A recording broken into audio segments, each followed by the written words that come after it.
Yeah, thanks, Minari. I think e-commerce during the pandemic has really been the economic engine that has kept the consumption going in our economy. It has helped households across India and not just India, across the world. It has helped customers consume their daily necessities in a manner that is safe, convenient, and economical. Whether it's a child who needs notebook for his or her studies or a laptop for accessing their classroom sessions, whether it is a woman who needs a phone or a headset for making her office calls, or maybe buying pots and pans for the kitchen, or whether it's a father who's buying diapers for his or her family's baby, or maybe gifts for Diwali, or maybe just a grandfather consuming video for entertainment. Amazon has been at the center of it, providing and serving all these needs and necessities for consumers across. Typically, small businesses rely on physical footfalls for doing their business and for converting these physical footfalls into cash flows. During the pandemic, obviously, all of this was affected. We brought into play our global products and services like global selling, which helps shopkeepers in India, for example, to connect to global customers. We brought into play something like Seller Flex, which is an invention that transforms a seller's physical location into a digitized warehouse. We have Easy Ship as a product, which has helped sellers access Amazon's logistics services nationally as well as internationally.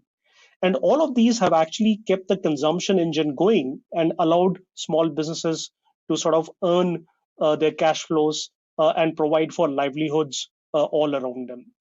We have probably created more jobs, Minari, more livelihood, and collected more taxes for India than most other sectors during this particular period. Thanks, Raghav. So I think more and more small businesses are recognizing how there was never perhaps a more important time to get online and be digital. But another part of the digital is the whole cloud computing piece. And so, Puneet, bringing you in, how do you see AWS build and empower agile and innovative businesses in the next decade? As digitization really takes the front seat, what kind of skill sets are you then looking to help these businesses? First of all, Minari, I'm thrilled to be here today with you, Raghava, and Mahindra. I'm really excited for the Amazon Career Day conversation today. Let me answer your question in two parts. Number one, what is the role AWS is playing to empower businesses, as you said, in India? And second, what are the skills that we are looking for as we solve the problems for our customers? On the role of AWS, the first thing I'll say is AWS today in India is the most comprehensive and broadly adopted cloud platform. We're growing the fastest, and there's more innovation happening at AWS than anywhere else in the cloud. We have hundreds of thousands of active AWS customers, and this includes enterprises, digital businesses, startups, and small and medium businesses. And there's a real network effect as we bring these customers together. We're also leading in India with a mission, and our mission is to empower builders and businesses to build a better India. We truly want to be a force that moves the country forward. And we're doing this and we're making this happen by helping businesses today reduce technical debt in India, which typically slows you down given the context that we're in today. And we're also bringing agility, we're bringing scale, and we're bringing, most importantly, the ability to innovate across businesses in India. And then we're thinking big for India because, quite honestly, Minari, I genuinely believe, right, India today is the largest open market in the world for technology companies to serve. There isn't anywhere else in the world which has the kind of runway that India offers. We have 40,000 plus startups, 1,200 plus large enterprises, 75 million SMBs. A lot of innovation happening in this space, and there's a lot for us to do. To the second part of your question now, in terms of the skills that we are building in India, I've always believed that India has the raw material when it comes to talent. For example, we've got the most amount of computer science graduates coming out of India than anywhere in the world. We produce roughly 215,000 computer science graduates every year, but we need our people to be skilled.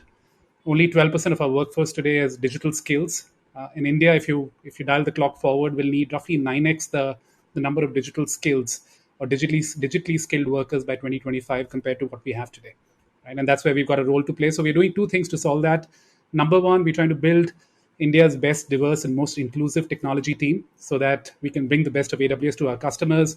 And this includes account management, technical architecture skills, customer success, but constantly trying to build India's best technology team. And second, we're helping our customers build cloud fluency in their organizations and a culture of learning.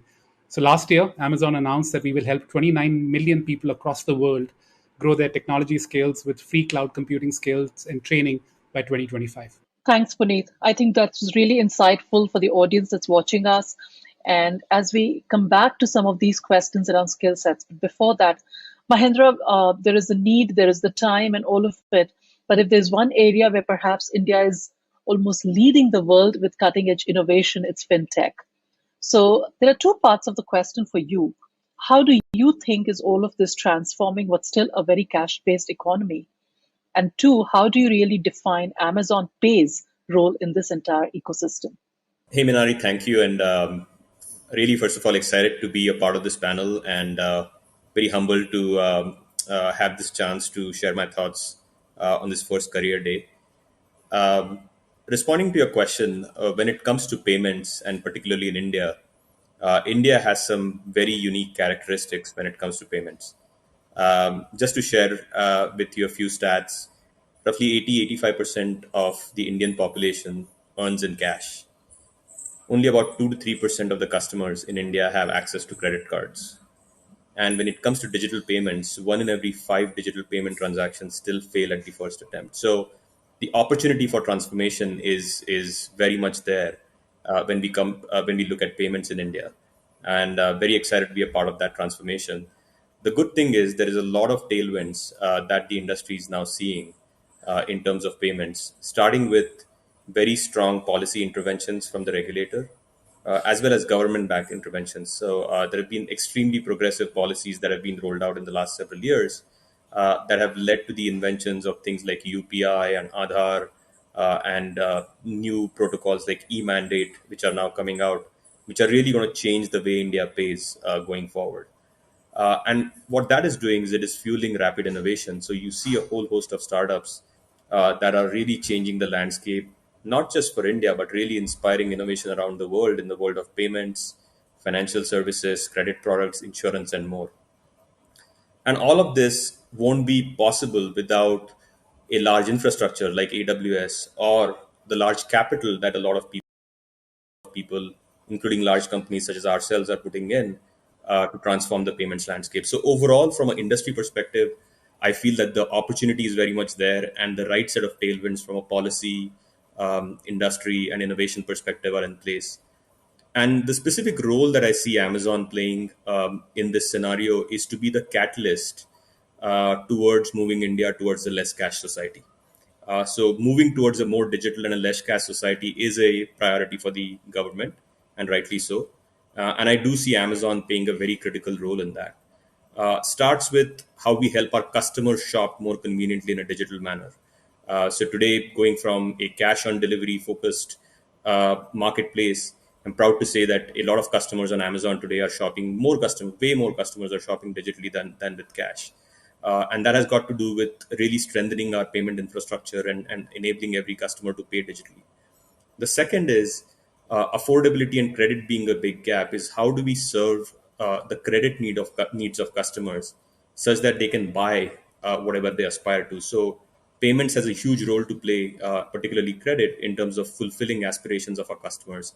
And Amazon being one of the largest customer consumption destinations in the country has a huge role to play in catalyzing credit. You know, Raghav, Mahendra spoke about the transformation that's coming in with digital payments and how that's such a critical part of this entire digital transformation.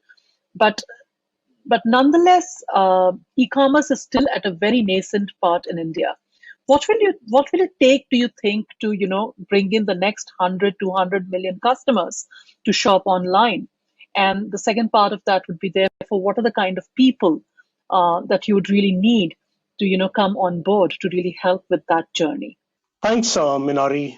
I think it's a pretty important question. I want to take a minute by defining what our mission in India is. Our mission in India is to transform the way India buys, transform the way India sells, and therefore transform India itself. If we can do this, we will also be transforming lives of customers and communities around us. And to do this, e-commerce is going to grow from what it is today, which is about 3 to 4% of the total economy, to something which by 2030, as per a NASSCOM report, will probably create about 12 million new jobs. So, what is going to drive this growth, and what are the people and skill sets that we need to get on board? From a technology point of view, it's voice, video, and vernacular that will drive this transformation. Most of the growth is going to happen in tier 3 and tier 4 cities. We will therefore need people who can invent, who know how customers live lives in these tier 3 and tier 4 cities. We need people who know how exactly a kiranas run, how, for example, a housewife can sell her products to the neighborhood. We need people who can speak the local language. And by the way, we will need not just data engineers and SD engineers. We will also need people who are product managers, marketing specialists, HR, finance, and run operations, etc. All of these people will have to come on board, think of themselves as inventors, have a risk taking ability to try and think of something audacious, have the ability and fearlessness to be even able to fail if some things don't work out, so that they can just repeat what they've been doing and scale their inventions into driving things forward. We really need people who can invent, who are not afraid of challenging status quo, who can dream big, and are probably definitely not afraid of failures. We will need people who are connected to lives in all these tier 3 and tier 4 cities. I would actually put it very simply to say that we are manufacturing the future here in Amazon. We want young people to join us on the shop floor as that future is being built, probably in our boiler room, in the cockpit, and the design room where all of this is being manufactured. So, those are the skill sets and the mindsets that we need for people to join us here on this journey to transform India. As Raghav speaks about the kind of people we need as we drive this engine of growth, I think one of the important partners is the entrepreneurs and startups, which is really transforming the Indian ecosystem. Puneet, how can these entrepreneurs and startups really leverage AWS to scale up and grow and kind of be competitive on the global arena? No, the first thing I'll say, Minari and Mahendra said this really well, right? Which is India has one of the largest startup ecosystems that is coming together globally, right? We have 40,000 plus startups, 58 unicorns, 22 this year itself. I've stopped counting how many unicorns we've had this year, right? But incredible amount of innovation that's happening.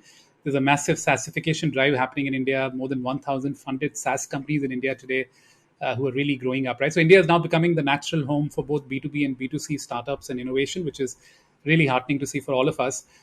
And if you think about entrepreneurs and startups, right, as they start their journey, one of the first decisions they make after they've decided what they're going to build is how they're going to build it, right? And once they have the business idea, how they're going to build it, and that's where AWS and cloud comes in. And there was a very recent Zinnov study which basically said 85% of startups today, as they start building on AWS. And some of the largest startups in the country today, Dhruva, Zomato, Freshworks, Dream11, Swiggy, they're all on AWS and they're all building on AWS. And the reason they're building on AWS is because, one, we're customer obsessed. Second, we've got the deepest and the broadest platform with 200 plus services. And then we have a compelling set of programs to support startups at every stage of their life cycle. I'll give you some examples. AWS Activate, which is a program that gives startups at their very early stage a host of benefits like credits, technical support, training. And last year itself, AWS Activate helped startups across the world with $1 billion of credit to actually help them scale up. We also help startups on cost optimization because when they're starting, they spend a lot of money on technology, and we're constantly helping them save costs up to even 40%. And then third, we've got a very exciting program that we call AWS Connections, because a lot of these startups don't have the GTM muscle, the go-to-market muscle. And what we do is we bring these startups together with a lot of our enterprise customers and use our account and field teams to actually help them get to a much larger set of customers, right? Because then they can start scaling up. So the intent is to build the flywheel, which is help them go to market, help them build the right set of products, and then obviously support them on their cost so that they can really scale up. And Mahendra, one of the things that you spoke about was how, the whole Amazon Pay ecosystem, Amazon Pay is going to be an important catalyst for some of these transformation that we spoke about.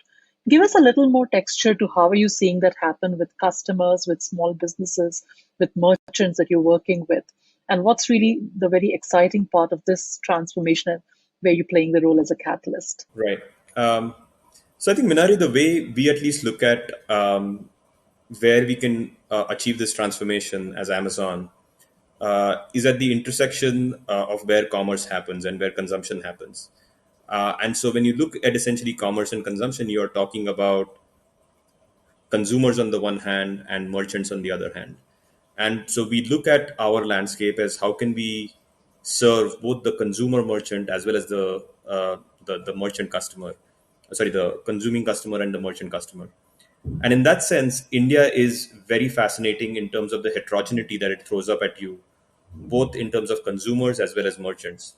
So when we talk consumers, in a typical developed Western country, you largely are talking about consumers who are used to paying digitally, typically with a credit instrument, a credit card. Whereas in India, you have a very wide, diverse set of payment preferences that range from people who earn and only spend in cash, all the way to people who have credit cards and that's the only way they pay, and then everybody else in between. And each of them is a large, very large market segment.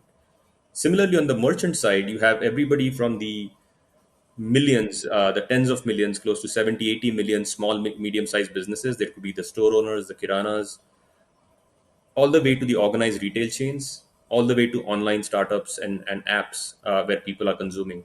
So, to be able to solve the payment needs across all these different intersect points is where we think we are looking to innovate. Just to give you an example, on the consumer side, we have built products ranging from what we call cash load at doorstep. So, if you're a cash preferring customer, you can pay digitally by loading cash into our wallet. And this service extends to close to 99% of PIN codes in India. So whenever we are doing an Amazon delivery, the delivery agent can help you load cash into your wallet and you can pay subsequently digitally for all your orders, whether on shopping, paying bills, ordering food, buying a ticket, and so on. And so that's at one end of the spectrum, which is the cash loading customer. All the way to the other end of the spectrum, if you're somebody who's already active on a credit card and wants to get more out of your credit card, we have a credit card product which serves that segment as well, which gives you the maximum unlimited rewards that you can get, no strings attached. And then somewhere in the middle, we talked about how credit is an unsolved problem in India. And Amazon particularly has a big role to play in terms of understanding customer behaviors and figuring out who to give how much credit to. And so there we have a product called Amazon Pay Later, which allows customers to buy now and pay next month, again for a variety of their consumption needs, ranging from shopping to payments to more. And then, as all of this transformation is happening, UPI is the most democratic way any customer can pay. There is some 800 million bank accounts in India. Almost all of them can just link to the Amazon app using UPI and start paying for anything. So I think the role that Amazon can play in terms of democratizing payments and making the society cashless is immense. And that's just on the consumer side. When you then look at on the business side, we have the our QR code program, which has now reached about 5 million merchants. So Amazon Pay can be accepted directly at 5 million merchants through our QR code, and that with that we have gone through the smallest of smallest business, ranging from a kirana to a food stall, and so on, all the way to the other end where we are serving organized retail chains across the country, that whether it be a More or a Shopper Stop and several more of those, Cafe Coffee Day, and so on, all the way to serving online merchants, whether you want to order food delivery or book a movie ticket or book a travel ticket or book a cab ride. So you can accept Amazon Pay now democratically across all merchant segments as well. So I think our emphasis, Minari, has been on not just taking one product to one segment, but really how do you create the right bespoke products that can serve customers and merchants in the right segments. You know, Raghav, we spoke about how we are enabling small businesses to scale up and really making a lot of lives easier for a lot of our customers in different ways. And then we spoke about, this whole very inclusive financial growth, or even overall, bringing in inclusive growth. So, so this all this exciting, work that's happening with technology and innovation and customer obsession. For all the people who are listening in here, Raghav, uh, what would you have, as a suggestion or advice for anyone who wants to aspire to become a part of this journey? So I would say, Minari, that if you're a engineering or a management student today, you're actually extremely lucky. First of all, each of you would be a digital native, which means that people would have been born around the millennium. So you grew up with the internet around you, and technology and digital technology is something which each of you is fully familiar with. Second, I think you're fortunate because you're entering the workforce at a time when the global pandemic has actually acted like some kind of a global laboratory and shown what the future can look like if everyone, all customers and businesses were to actually embrace digital technology. In fact, digital technology is really the vector on which the world is fast reinventing itself into the future. And people who are entering the workforce today will have the opportunity to be part of it. Within Amazon, we offer a career for builders. Just shareholder letters talks about creating a culture of builders where people are curious, they like to invent, they start with a fresh beginner's mentality, they're not afraid of failure. And that's something that when we blend with customer obsession and an ability to take risks, we will really create a workforce of people who will invent the future and transform, as I said earlier, India into something which is very different from what it is today in terms of being an economic powerhouse. In fact, much of what we have built at Amazon, Minari, has been from listening to customers, asking them what they want, and listening carefully, and then figuring out a plan to make it very thoughtfully and quickly. And some of our biggest needle moving inventions have actually come from the products customers did not really know how to ask for, and we then invented on their behalf. So, for students of today who are aspiring to be part of this journey, I would actually say the excitement is just beginning. We are just on day one, and Amazon is really the place to be in as we build the future starting right here. Thanks, Raghav. Puneet, you spoke earlier about this really diverse, exciting workplace that is one of your big priorities as you help India and Indian companies go digital. But tell me a little more about how you pivoting your talent strategy to really bring that about, and which all the people who are listening to would be interested in. So, Manali, I'll go back to what you started the conversation with, right? Which is, I think we all believe that this is going to be India's century. We obviously have work to do, but I think what we're now starting to see in India is a bit of a what we call the perfect storm of digitization, right? It's almost like a new digitally enabled India starting to emerge.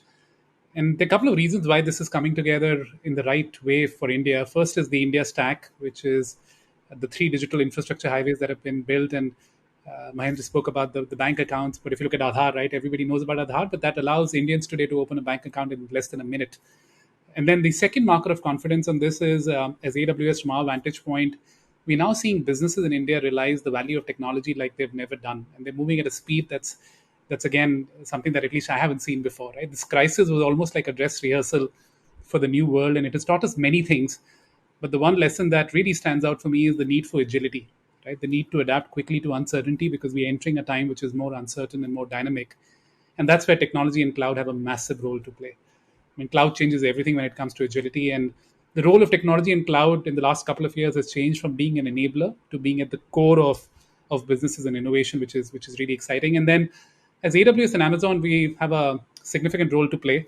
And as Raghav said, change lives and livelihood of citizens and businesses in India. And we're going to do this by simplifying technology, by democratizing technology for Indian businesses. And in technology, there's nothing more elegant than simplicity, right? And we spoke about SMBs earlier.